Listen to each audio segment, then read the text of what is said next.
E se eu te dissesse que 9 jovens esquiadores foram encontrados completamente mutilados, alguns com costela e crânio esmagados, com a língua e olhos arrancados, além de alguns encontrados sem roupa em uma temperatura de aproximadamente 30 graus negativos? Bizarro, né? Esse é o incidente do Passo de Atlov, que acontece nos Montes Urais, localizado na antiga União Soviética. Durante anos, vários especialistas tentaram encontrar uma resposta, mas até hoje segue um mistério. Quem ou o que foi responsável por essa tragédia? Então vem comigo descobrir tudo sobre esse incidente. Bem-vindo ao Arquivo Secreto. –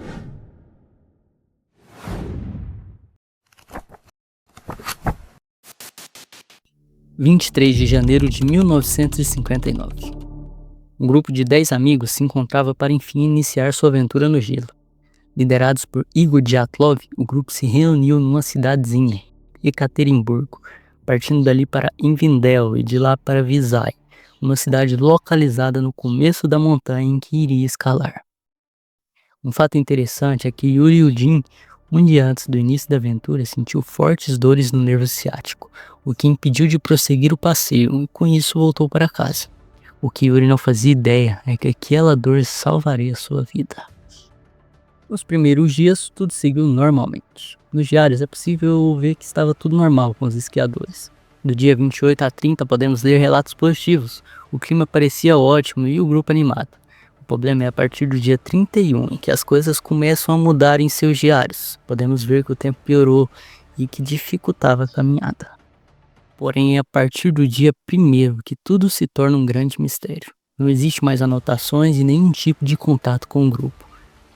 A partir da data que estava prevista para eles voltarem, dia 12 de fevereiro, é que começam as dúvidas. Amigos e familiares esperaram até o dia 20 de fevereiro, quando um grupo de 120 pessoas do Instituto Politécnico dos Urais, faculdade em que o grupo de amigos pertencia, apenas uma semana depois, no dia 27, é encontrado as primeiras pistas dos jovens, e é aí que começam as estranhezas do fato.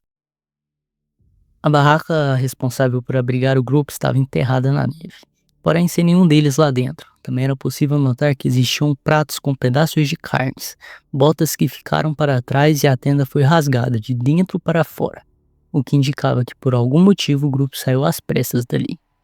Existiam pegadas ao redor da tenda que seguiam por um tempo e depois desapareciam. A partir dos próximos dias, alguns corpos foram encontrados, alguns descalços, só com roupa íntimas, costela, crânios fraturados, olhos arrancados e uma das vítimas com a língua arrancada. Foram necessários 3 meses de buscas até que no dia 5 de maio de 59 o último grupo foi encontrado. Mas a principal pergunta ainda não tinha sido respondida. Quem ou o que foi responsável por essa tragédia? Existem inúmeras teorias sobre o que aconteceu com o grupo, entre elas, povo Mansi.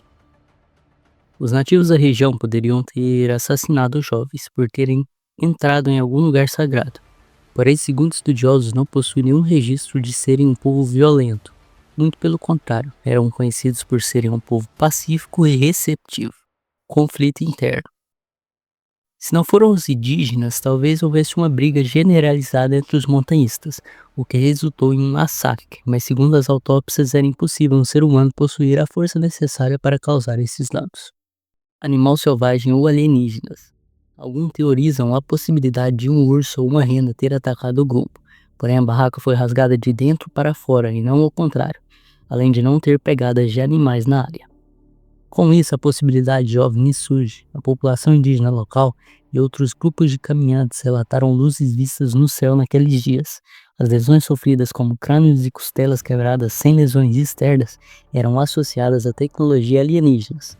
Um dos investigadores-chefe teria dito a um jornal que a causa da morte foi um OVNI e que haviam ordens para encobrir o caso.